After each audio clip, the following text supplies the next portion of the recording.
Okay, we're on. Can you see? I can't actually see.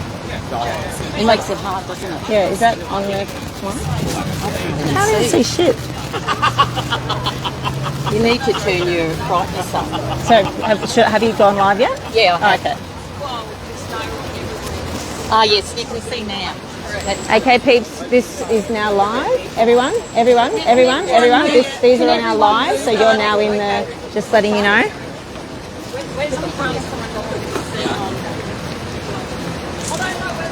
But then, yeah. So, I'm just wondering if we should have done it so the people could stand in the shade. No. I told everyone to bring umbrellas. Yes. So someone can borrow my umbrella. Like stand next to anyone who wants me to with an umbrella.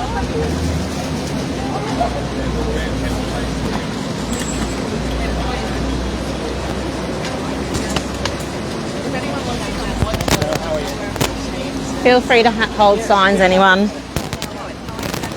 to hold an umbrella? We get the breeze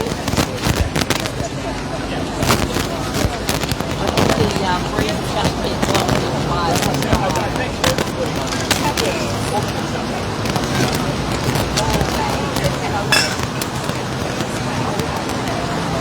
Ready? Okay, we can start. Yep. Okay,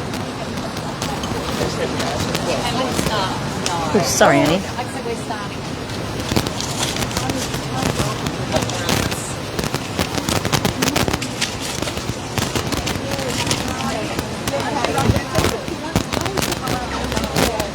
We're starting. Excuse me, we're starting. We're starting.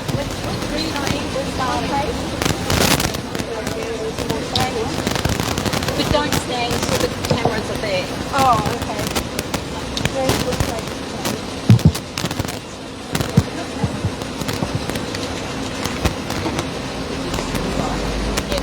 Did you want to? No. Good to go? Yeah, good to go. Good morning.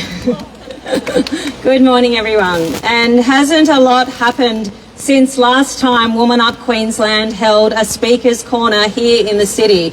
Yet still, men are not women. Yes, men are not women. No woman has a penis, non-binary is nonsense, and transitioning children is profound child abuse. To quote Kelly J. Keane, a devoted mother from the UK who has been sounding the alarm bells since 2018 or so. And speaking of devoted mothers, Leah would usually be with us, but she's busy doing the incredibly special, important job of growing baby number 3 and being a warrior mother. Hopefully she'll be able to come and stand with us again soon. So if you're new to this rodeo, you will learn a lot today from the many speakers who are so well informed about what's going on with regards to the erosions of women's rights and child safeguarding as a result of an enthusiastic uptake of gender identity ideology by our universities, governments, and of course much of the complicit mainstream media. Therefore, if you only watch mainstream media, for instance, you may not realise it, but yes, there are men being housed in women's prisons in Australia, including violent male sex offenders, and female inmates have been raped and sexually assaulted.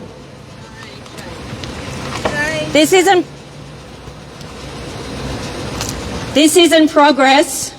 Governments in this country have facilitated this abuse. Meanwhile, preschool-aged kids entering school in this state are being asked for their pronouns, including a they, them or non-binary option, which for the uninitiated means someone who is neither male nor female. And a child can enrol with opposite sex pronouns, no questions asked. I know this firsthand as I was asked this regarding my 4-year-old daughter as she moves from kindy to primary school.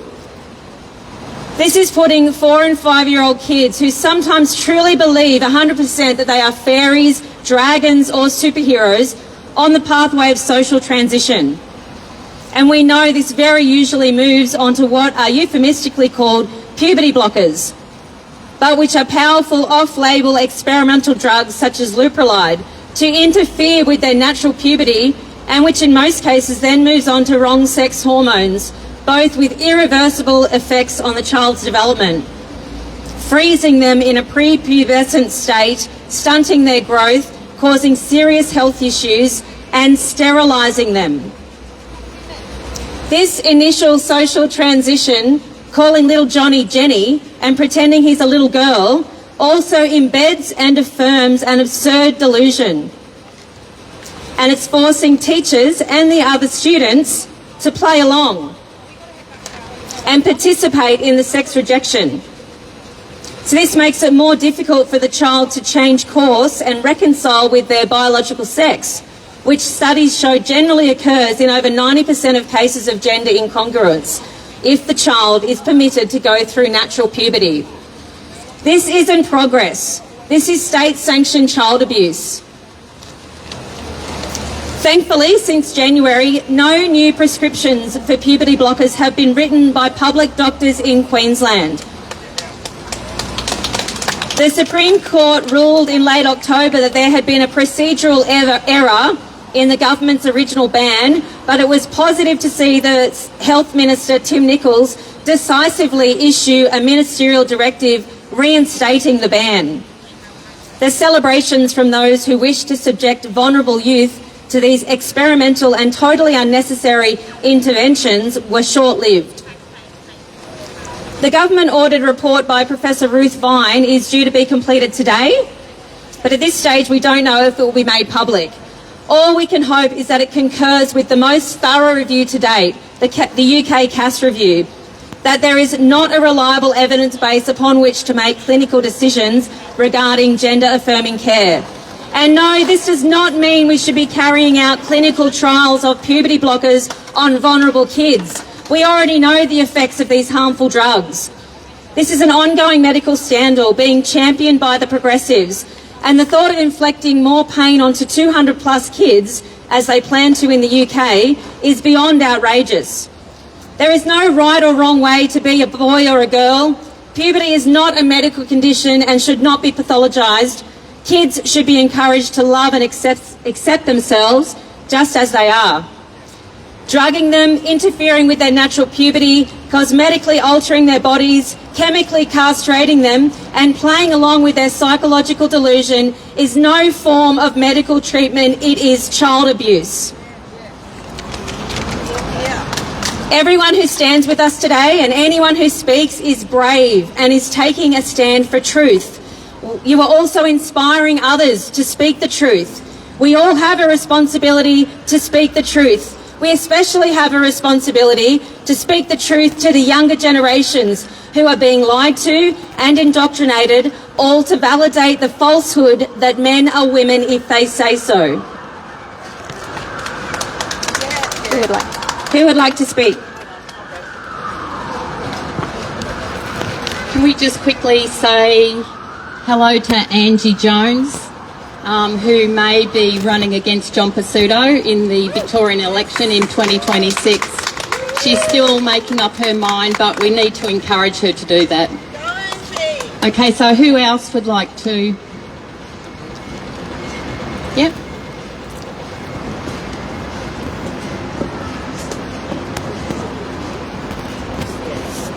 Oh yes, you wanted in. Wait on, first we'll put. It's a bit of a.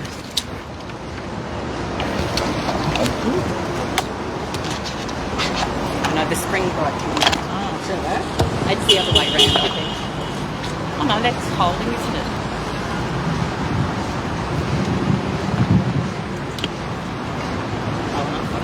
Thank you. Is that right?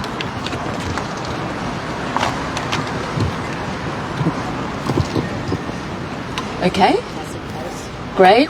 Can you hear me? So I'm on the theme of the gender industry also.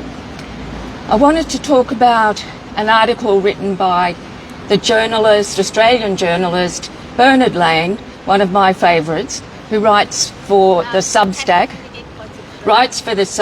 Gender Clinic News. He's highlighted a little-known story of how inconvenient expert opinion was silenced in the legal campaign to free up puberty blockers for gender-confused children. As we speak, We just need to get closer because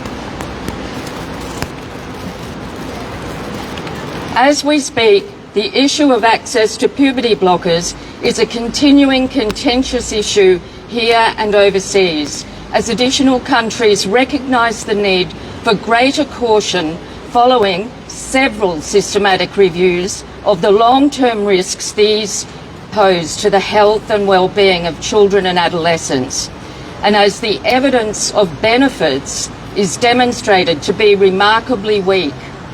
A Queensland review that Nerissa has already mentioned of so-called gender-affirming care is due on today.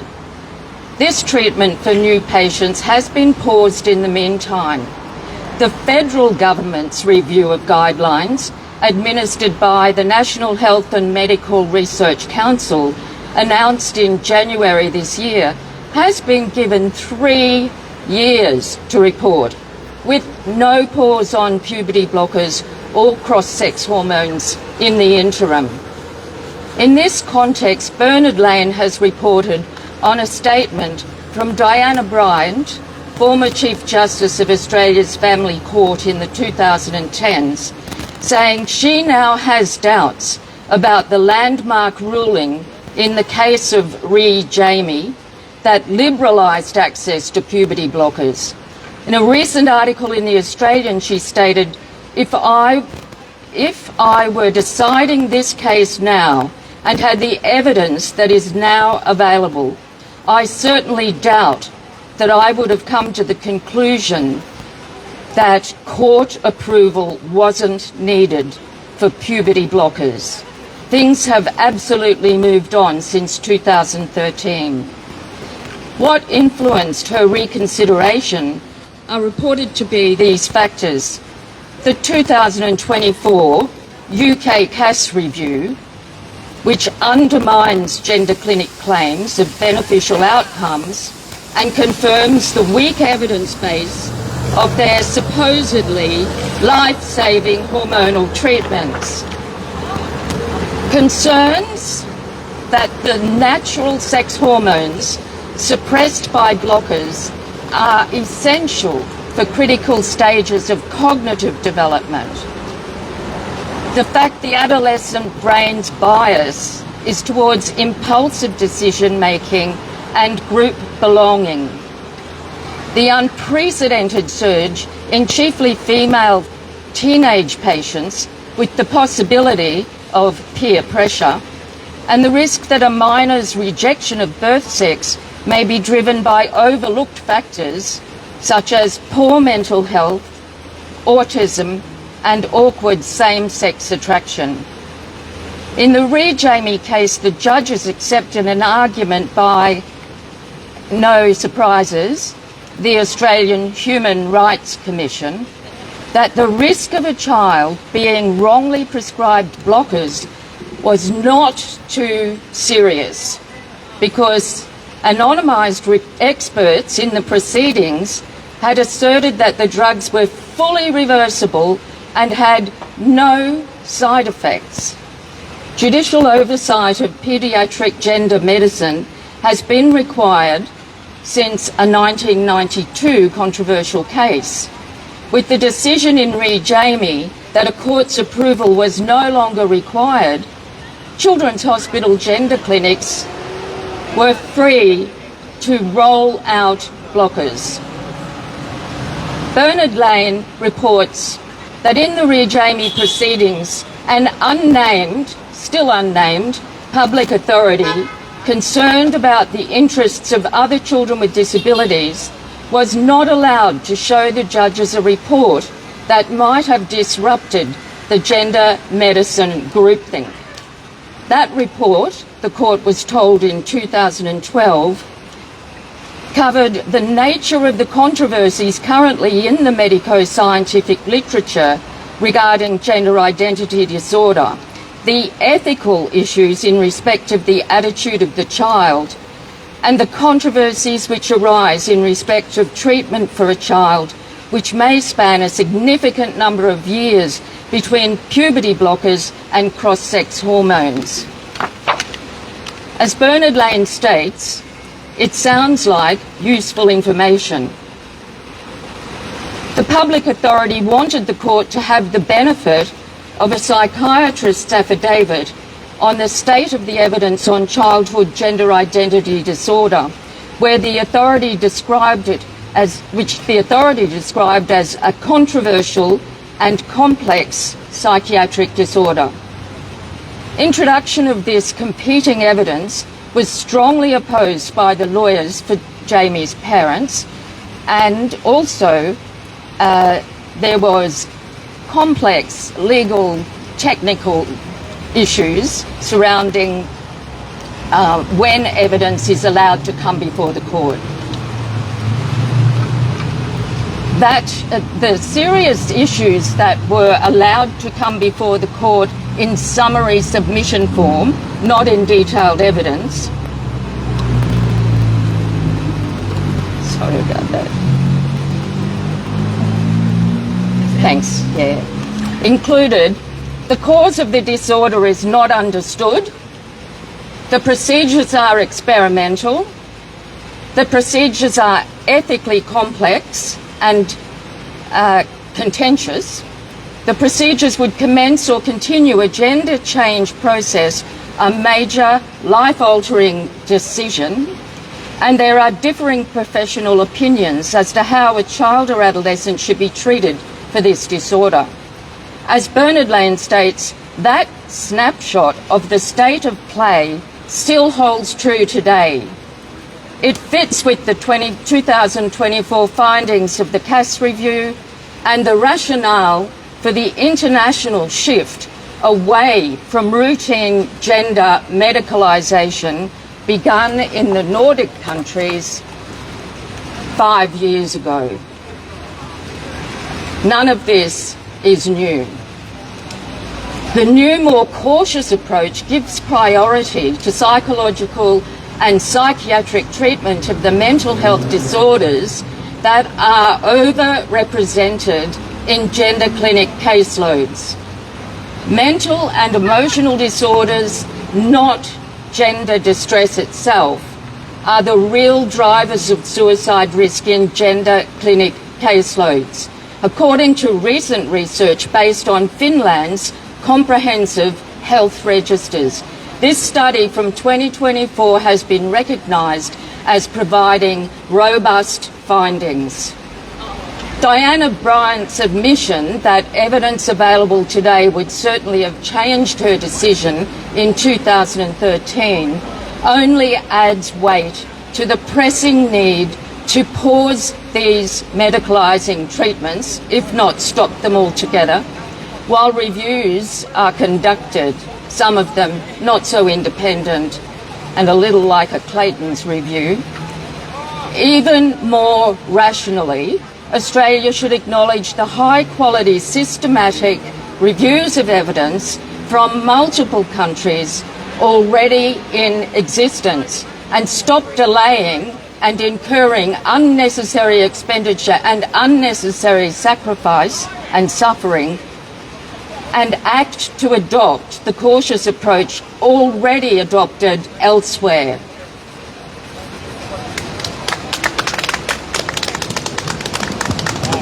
Okay, Edie, you're up.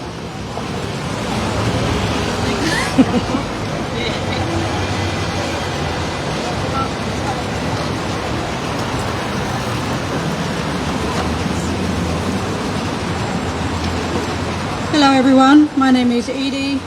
I'm just going to read from this week's Substack from me today, and it's a similar theme. Can you hear me? Am I close enough? Sorry, I don't hear all right. We can hear, but you might need it further up. I've got a bit of hat Like I hair, always so I've forget. got to watch it. On the 18th of November, MP Di Farmer proudly posted on Facebook that she had been part of a protest outside Parliament House in Queensland and was a signatory to a petition against the banning of puberty blockers for gender non-conforming children in Queensland. Farmer was joined by other MPs Grace, Mark Bailey and my own local member Joe Kelly to vehemently insist that we should trust psychiatrists to dissex children. The lobby groups involved in the protests to demand the government reinstate puberty blockers for gender medicine included Equality Australia, Transcend, Trans Justice Project, the LGBTI Legal Service. All these groups are government funded. This is a government push to insist that children are given these puberty stopping medications. In the UK, comprehensive studies have demonstrated that puberty blockers are not only ineffective and dangerous, they target the most vulnerable of children, the majority of whom will later identify as same-sex attracted. The CATS review showed that almost all children who are placed on puberty blockers for gender incongruence go on to a lifetime of cross-sex hormones. This creates a group of people who have had no puberty at all. Dr. Marcy Bowers of WPATH admitted in leaked messages that he is unaware of any individual claiming ability to orgasm when they were blocked at 10 or 2. This is not just about an orgasm, but denying a person the experience of a long-term, mutually enjoyable, intimate sexual relationship. This is an integral part of the human experience. No child can consent to the removal of something they have no way to imagine the value of. Dr. Stephen Stathis, boo. Yeah, boo. Top gender psychiatrist with Queensland Health, has admitted to a room of his peers that the evidence of the benefits of puberty blockers to young people in gender medicine is weak, while the evidence of long-term harms, including bone density issues, permanent infertility and sexual dysfunction, are increasingly evident. Apparently, these are not reasons not to do it. Despite all this evidence, the NHS are about to embark on human trials of puberty blockers for what are called trans children. So why are the parliamentary left and professional activists so reluctant to give up the desexing of children when it is so obviously wrong? I'd love to spin a BuzzFeed vibe and give you 5 reasons, but I only have one reason. The only reason our government-paid progressives want to block the puberty of gender non-conforming children is to maintain the lucrative trans myth. The trans myth is the idea that everyone has a body sex and a soul sex, and of these two sexes, the soul sex is the true sex and the true self. According to the myth, a very small percentage of special people have an incongruence between body sex, and the soul sex, and we call these people trans. According to the myth, if the sex of the soul or the self is denied its expression and its affirmation, the host body can literally die. If there's an innate condition called trans, then it stands to reason some of the trans people are children. The paediatric science of trans then posits that special doctors can test to find the child with the trans soul, partly by finding out what stereotypes the child is attracted to. Once the diagnosis of the trans child is conducted, so the science goes, a child will have the best chance of being their true sex soul self by stopping the toxic and deadly body sex development. The trans myth then goes on to insist that brutal, ineffective surgeries with very poor results like phalloplasty should not only be available but paid for by the taxpayer. In addition, all of society must be compelled to pretend they don't see the body sex with their own eyes, and everyone must forget the dangers of sex completely, including male pattern criminal and sexual behaviour towards women and children. The obvious problem is that this is all complete nonsense. It's useful nonsense to government because it has grown an industry of consultants that provide government with cultural and political control mechanisms. The reality for the regular person is that harm has been caused by the trans myth, not just to medical science, but to society, to women's rights, to gay rights, to parental rights, and to children's rights to reaching adulthood intact. Without the trans myth, the entire medical and political industry of trans falls into the sea, and the draconian legislation that is tied to the trans myth will just be a sticky dream between a politician's sheets. The trans myth became institutionalised in 2013 with the invention of gender dysphoria. The diagnosis of gender dysphoria in the DSM-5 invented the dual-sex person with the decree that the distress people feel about gender stereotypes is a type of innate sexual self, and the source of distress is a trans person's rejection from society, so discrimination. The big problem in selling the trans myth is that almost no trans-identifying men pass. They almost all look like men in dresses, and people have eyes. Puberty blockers provide the trans medical and political industry with the closest simulation of a female person that a male can achieve, especially when puberty is blocked before tenor stage 2. This creates a physical illusion that sex is not real as we think. Individuals like Georgie Stone, Jazz Jennings and Avery Jackson are the patron saints of the trans myth. We saw them as boy children, and because they have had no male puberty, they are destined to grow up to look exactly like women. But in a long experiment, this is not really what has happened. The smoke and mirrors of the trans myth will show us that the castrated, straight-hip trans girl on the catwalk. But we mustn't look too closely at the life of the TV reality star Jazz Jennings. The reality show I Am Jazz reveals that Jennings, who identified as trans by his mother as a toddler, still struggles to access the milestones regular adults would achieve, like financial independence, emotional stability, and the natural romantic engagements of a young person. In one episode, Jazz's mother was seen suggesting that Jazz was asexual. Asexuality has become a cover identity for the desexed person. Another puberty blocked male who has turned into an inconvenient adult is Avery Jackson. Avery Jackson is a young boy with pink hair who graced the cover of National Geographic as a 9-year-old in January 2017 with the dramatic headline Gender Revolution. Avery was placed at the forefront of the invention of the transgender child. Debbie Jackson, Avery's mother, is a preacher of the dual-sex trans soul myth. She posted in 2020 that God knows us before we're in the womb. He knows our spirit. That's not the same as our physical temporal body. Debbie began to socially transition Avery when he was 4, and he became a typical example of the child placed on trans pathways shortly after infancy and going into adulthood without puberty.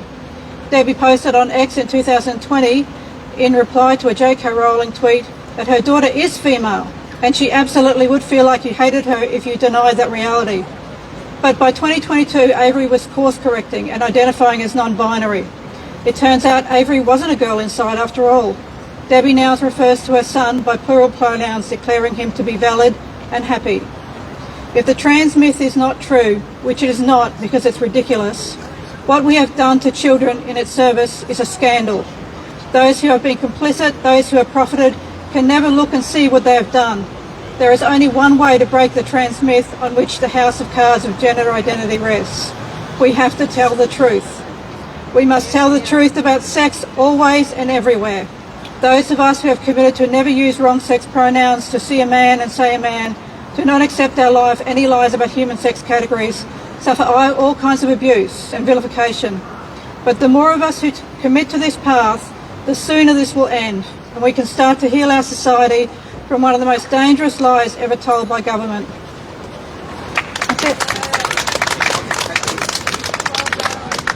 Drew, did you want to go next? Take that. I'll just put this up here. Is that away? Oh, okay. Thanks. You might be surprised, but this is the smallest crowd I've ever spoken to.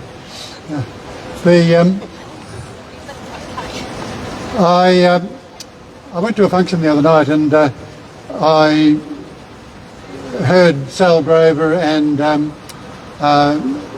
Gillian Spencer both speaking, and both wonderful, brave women. And I thought at the time a quote came into my head from Winston Churchill, actually. I usually don't quote Winston Churchill, but I thought it was pretty apt at this point. During the Battle of Britain, he said, "This isn't the beginning of the end." He said, "This is the end of the beginning." And it occurred to me, that's exactly the position that we're in now. That because of a few brave people, mostly women like you, we got through a really difficult time when it seemed that the whole trans movement just had every base covered. And if you questioned stupid assumptions that not only they were making, but even governments were parroting, that you placed your job in jeopardy, you placed your membership of an organisation in jeopardy, you placed your freedom in jeopardy sometimes. And certainly in terms of your reputation and public standing, that also was placed in jeopardy. And I found myself in the same boat, reluctantly. I've never been part of the women's rights movement, and I mean, I've been sympathetic and I've given my support, but I've never been part of it. And I found myself subject to the same sort of vilification, the same sort of pressures, the same sort of sanctions that many of you have suffered over the years. But because we all stood up, and some of us took them to court, some of us just simply, and one I might add in my case, and Sal Grover will win, and a woman will be a woman in legal terms, and Gillian Spencer will win her cases. She's got a number of cases, and but it is just ridiculous that we've had to go to those extremes to just assert basic, simple, straightforward, common sense assumptions about life. I mean, it's just ridiculous. But we've had to do it. And this is not the beginning of the end. This is just the end of the beginning. And we're going to have to keep fighting. Now, when I got into this fight, as I said, reluctantly, there were 4 basic propositions that were really important to me. Political propositions. I've been an activist for many, many years, 50 years actually, and sorry, it's more than 50, isn't it? It's 55, and close on 60. And I know you think I'm not over 40, but you know. But there are 4 propositions or principles that I've adhered to over at least the last 40 or 50 years. And those principles are biological integrity, number 1. Social justice, number 2. Democracy, number 3. Non-violence, number 4. Those 4. They've guided my life ever since. And they still do today. But what I found, and what I found in 2022, when I first came back, you know, happily retired with Libby there, in a little village, and we were having a beautiful life, and all of a sudden we're thrown into this cataclysm. What I found was that those 4 principles, which I thought were embodied in organisations that I'd actually founded and were part of for a long period of time, have been totally undermined. Totally undermined. Like biological integrity, number 1. The most important factor in my life, that we live on this planet in which there is a thin layer of life. It goes from the lower atmosphere to the bottom of the groundwater. And that's where all life exists on this planet. And we're part of that. We're part of those natural systems that exist on this planet. But we're also part of a species that has badly interfered with that integrity, that biological integrity, and is undermining it dreadfully. So that was the ecological imperative on which I based my environmental activism. But of course the other part of, and that's almost a spiritual belief, that, you know, we're part of nature and we should act accordingly with stewardship and with responsibility. But it also has to be backed up with science. Not cherry-picked science, not a fact picked here and here which just backs up your ideology, but a scientific approach that says we will investigate, we will subject our own assumptions to rigorous analysis, we'll accept criticism from others and learn from it, all of those sorts of things which go into make for good science. And we have to back up our stewardship role in the natural environment with that adherence to basic science. But what's happened? The organisations that I've been a part of for so long have cast that aside. They've cast that aside not so much in the area of the natural environment, but certainly in the area of human biology. Biological integrity of human beings has been totally undermined. We're faced with an ideology that says there are no boundaries. The human body, the human biology is not a boundary anymore. There's no such thing as biological males and biological females. I mean, that is the most anti-scientific proposition. That I couldn't believe it when I first confronted this. I thought, how can you believe that? We believe that there are biological males and females for the last 2 million years, and so is basically every other species on the planet. and including plant species.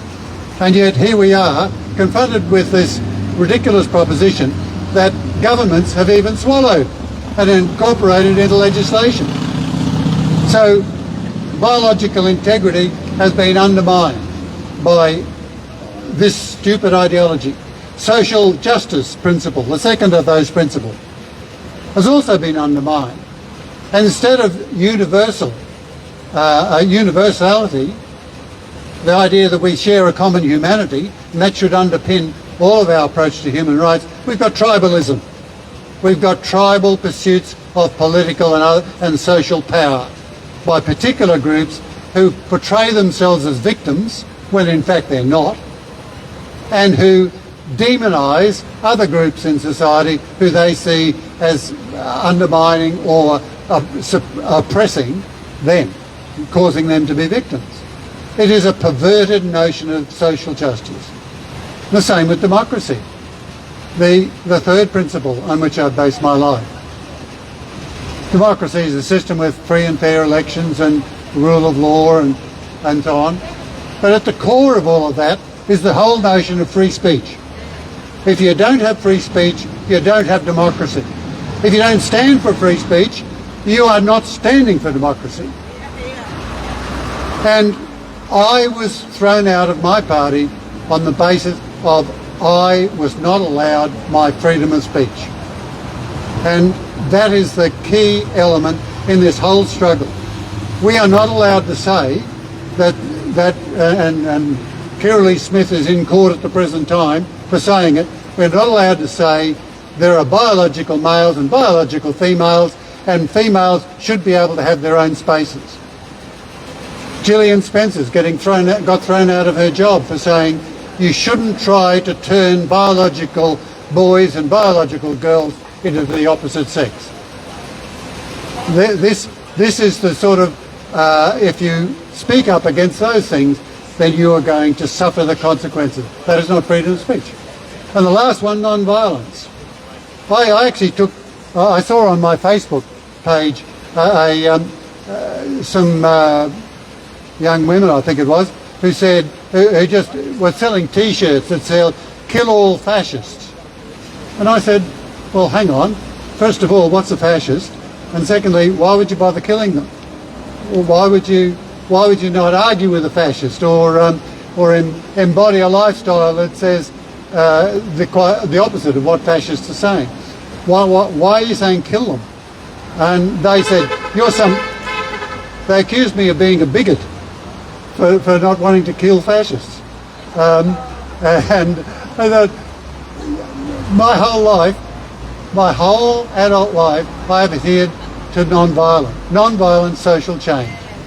So if you want to change society, then you do it in a way that does not impact adversely on other people, that you try to persuade them through rational and civil argument and discussion.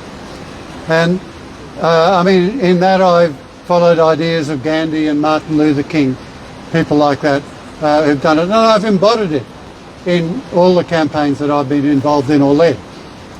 And yet we have here a view of the world and an ideology that is totally antithetical to that, that says you kill fascists, or you kill Jews, or you kill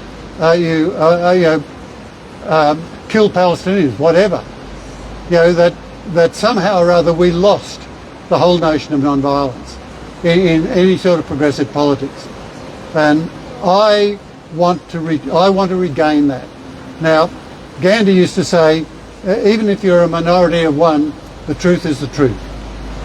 And I intend to, I'm not going to change my 4 pillars that have guided my life. I'm going to challenge those people who have undermined those 4 principles and say to them, you're on the wrong track. We need to recapture the spirit of democracy and environmental sustainability and democracy and social justice that have guided my life and guided the lives of so many other people. And unless we recapture those things, I believe our society is headed for dangerous times. Thank you. Annie, do you want to go next?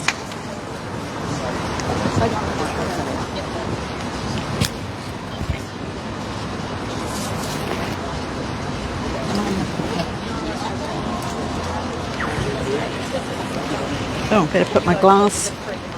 I think so. Better put.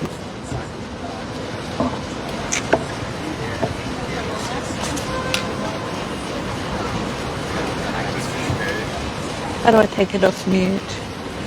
Just it's on. Okay. Good morning, Queensland.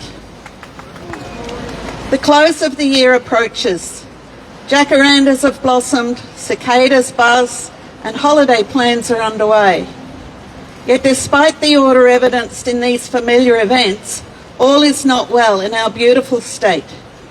Our traditional foundations are being undermined, and families and communities are being ripped apart by a creeping adversary that has infiltrated every area of our lives. This adversary is radical transgender ideology.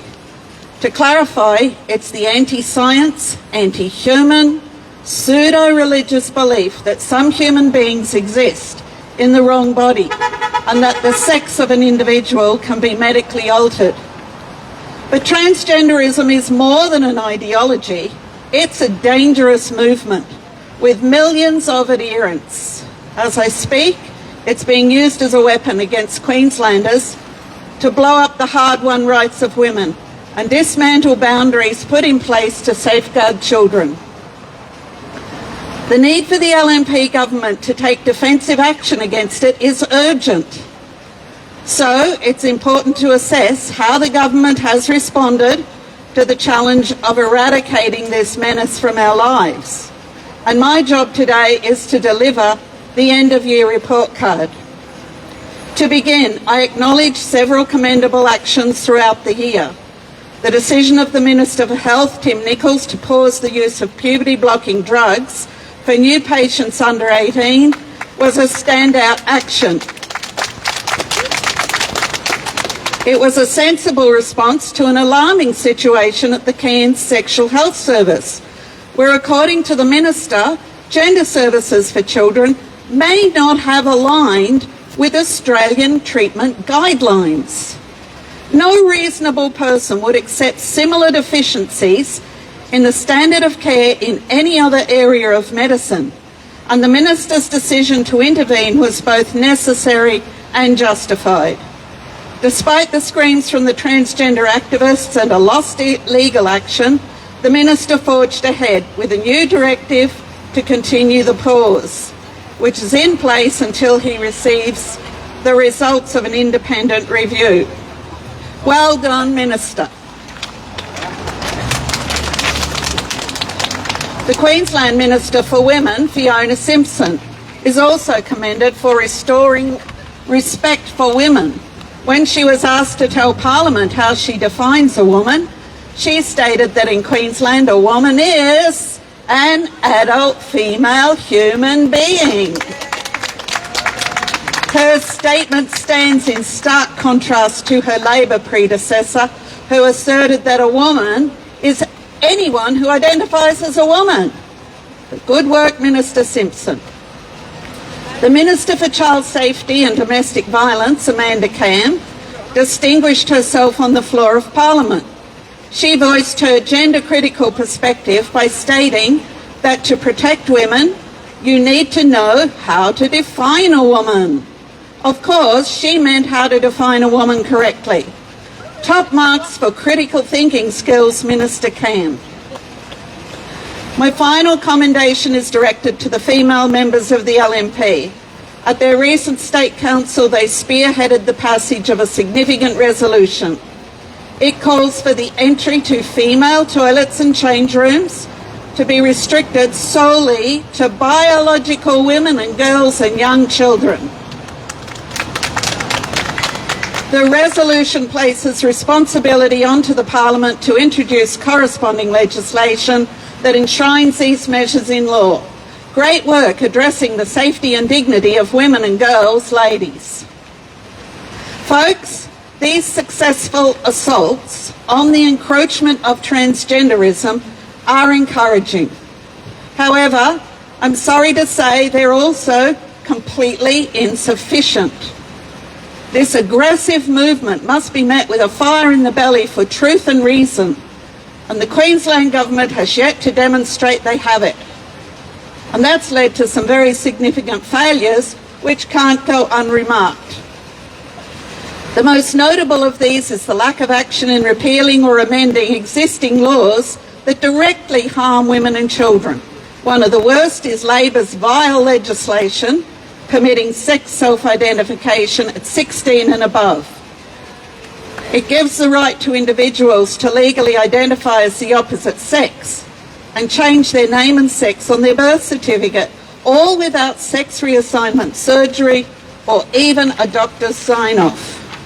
This enables trans-identifying men and boys who may be fully genitally intact and in some cases have a criminal history to access female-only spaces and participate in activities designed exclusively for women and girls.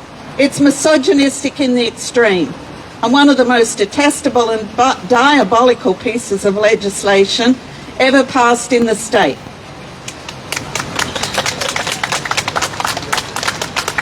You'd expect the Conservative female Attorney General, Deb Frecklington, to be straining at the bit to repeal this legislation as quickly as possible. But as far as I'm aware, she's given no indication that a repeal is pending. Minister Frecklington must be further criticised for her ongoing silence regarding the catastrophic impact of the Queensland Anti-Discrimination Act. It effectively aims a gun at the head of anyone who dares not agree to trans-identifying men trampling down women's boundaries. For instance, refusing said man membership to a women's-only gym is an act of discrimination.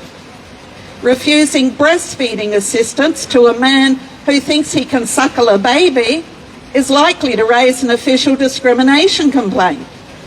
In bizarre cases like these, individuals can find themselves hauled before commissions or tribunals and hit with severe financial penalties. Yet the Minister has failed to flag any intention to reform the existing legislation. On both pieces of legislation, I consider Minister Frecklington to have been ineffective in her responsibility to protect women as a sex category. She must get serious or step aside. Another failure is the lack of a decision regarding whether Minister Simpson's biological definition of a woman will be legislated or not. This indecision demonstrates weakness. It also places Ms Simpson in the absurd position where her definition contradicts the policy document of the Women and Girls Health Strategy, which includes males who identify as females. In addition to these legislative failures, another serious fiasco hangs over the government, and that is the failure to resolve a crisis regarding the protection of medical whistleblowers within Queensland Health.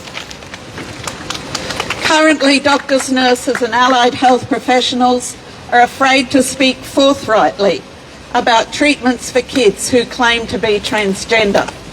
They fear having their employment terminated and their professional reputation destroyed. We know this by looking at the ordeal of Dr. Gillian Spencer.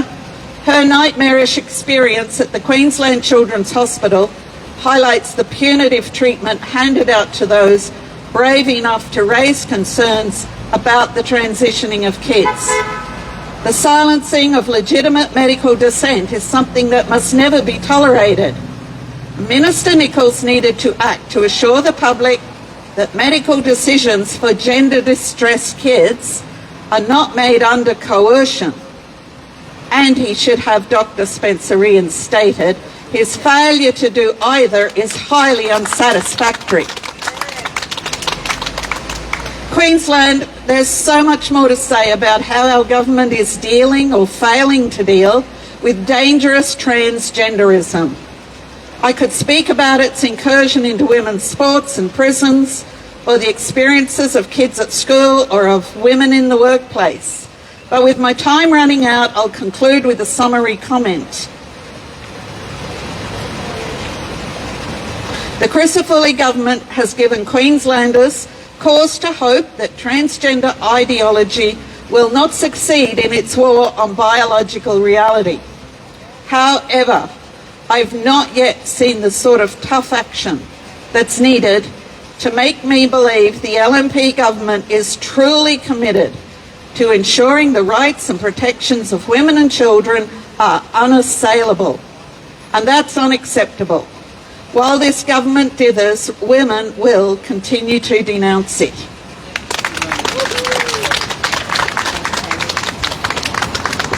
David?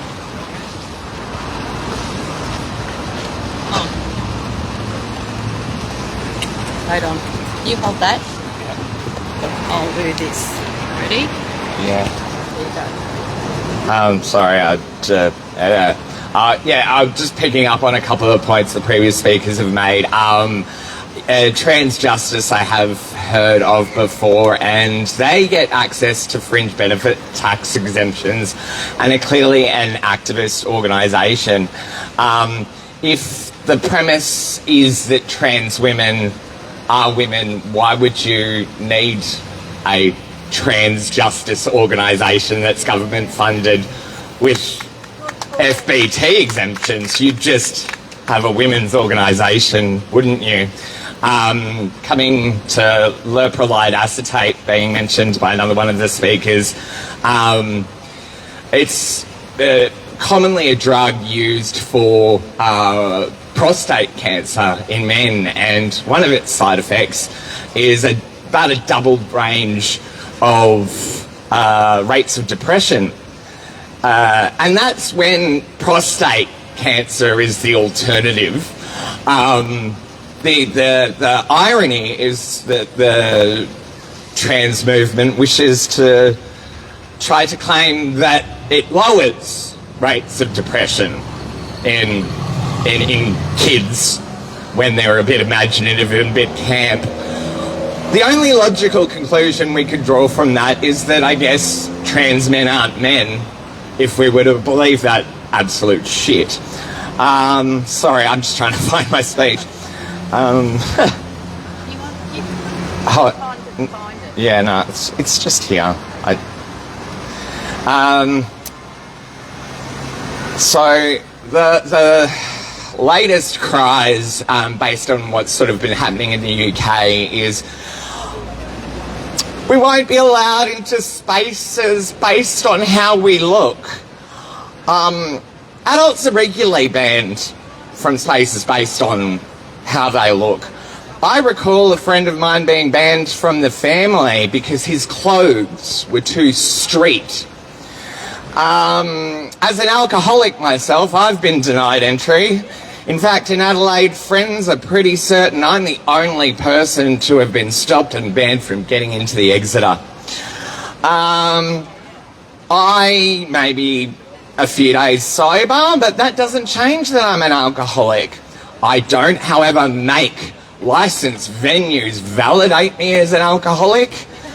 I know the retort probably at this point is that that's different because I might be a risk to myself or others. Well, feeding imaginative camp kids prostate cancer drugs is a risk to them. Usurping female autonomous safer spaces is a risk to them. Death from alcohol cessation in alcoholics causes actual deaths. Should alcohol be free as a result? Should it be prescribed as a result? The rhetoric is that we're trying to remove them from society. They call us Nazis. They are the ones that promote a state-enforced sterilisation program of kids. Who does that remind you of?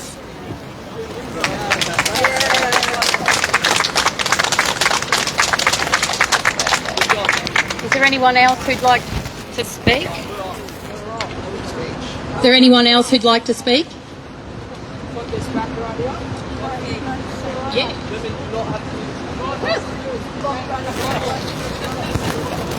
Just off the cuff, I am neurodiverse. I have ADHD and I am on the autism spectrum disorder. Yeah, it's on. You just need to speak. Okay. I'll repeat that again just in case you didn't hear the first time. Just off the cuff, I'm neurodiverse. I have ADHD and am on the autism spectrum disorder. Unfortunately, in my group of circle of friends and people that I know, it's becoming a very regular occurrence that children are really encouraged to really question their gender, and it's really quite a sad state of affairs, and I just wanted to say that. Thank you. Anyone else? No? Well, I'll just quickly say something.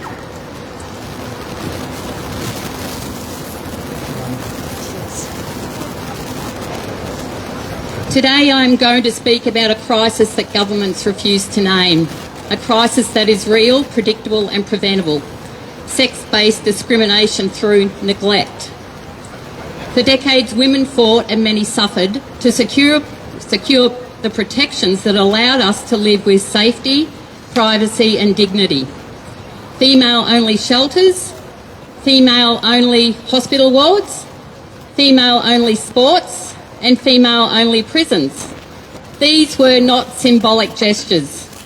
These were life-saving safeguards built on hard reality.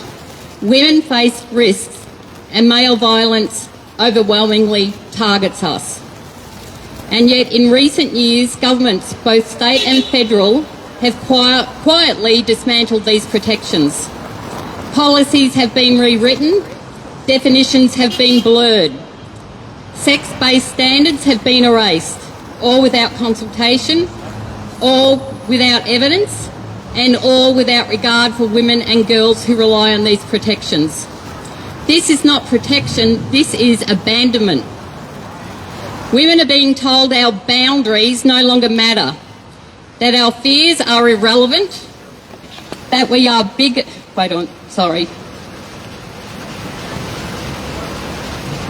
Women are being told our boundaries no longer matter, that our fears are irrelevant, that we are bigots if we dare express discomfort in spaces we fought so hard to secure. And when violence happens, and yes, it has happened, the government looks the other way. They refuse to admit their role. Australian women are protected as a sex class, but those protections are being ignored, watered down and overridden in practice. Policies now insist that any male who identifies as a woman must be treated exactly the same as biological women, even in the most vulnerable of spaces.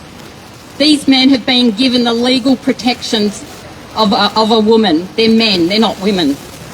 This is not equality, this is state-sanctioned neglect. This is political convenience over human safety. When predatory men exploit gender identity policies to enter women's shelters, changing rooms, prisons and crisis services, this is not inclusion. This is a catastrophic failure of safeguarding. And let me give you a concrete example. In South Australia, female prisoners have been sexually assaulted and abused after a male offender identifying as a woman was placed in a women's prison. Women who have already survived trauma are forced into unsafe spaces. And this harm was entirely predictable, yet the government failed to act. These are not isolated incidents. They are the direct consequences of ignoring women as a sex class. When did it become acceptable for women to live in fear in the very spaces that were supposed to protect us? When did it become acceptable for governments to dismiss the safety of half the population as secondary to ideology? When did women's mental health, already strained by trauma, assault and equality, become expendable?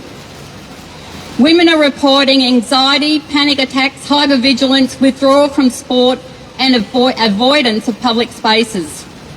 These are not abstract concerns. They are the predictable outcomes of policies that ignored biological reality. Both federal and state governments have a legal and moral obligation to protect women as a sex class. They are required to assess risk, consult with affected groups and safeguard vulnerable populations, and when they fail to do so and harm occurs, they must be held accountable. Ignoring women is not progress, erasing sex in policy is not inclusion, removing safeguards designed specifically to protect women from male violence is not equality, it is endangerment. We deserve policies that recognise biological reality, trauma histories and the unique dangers women face. We deserve female-only hospital wards, shelters, prisons and sporting categories, not because we are fragile, but because the risks we face are real. They're documented and avoidable. We deserve trauma-informed decision-making, not ideological shortcuts. And we deserve a government that sees women not as an inconvenience, not as a political footnote, but as a protected class whose safety cannot be traded away. Women are calling, there's men calling as well, on governments to restore the Sex Discrimination Act to its original purpose, sex-based safeguarding, to listen to women, and they must be accountable for harm inflicted by policy decisions. They can't just do this to us and then sneak away after their term in politics ends. They have to be made accountable. We have a right to safety, we have a right to dignity, we have a right to be heard. And we will not stay silent while governments gamble with our lives. Is there anyone else that would like to speak? No? Narissa?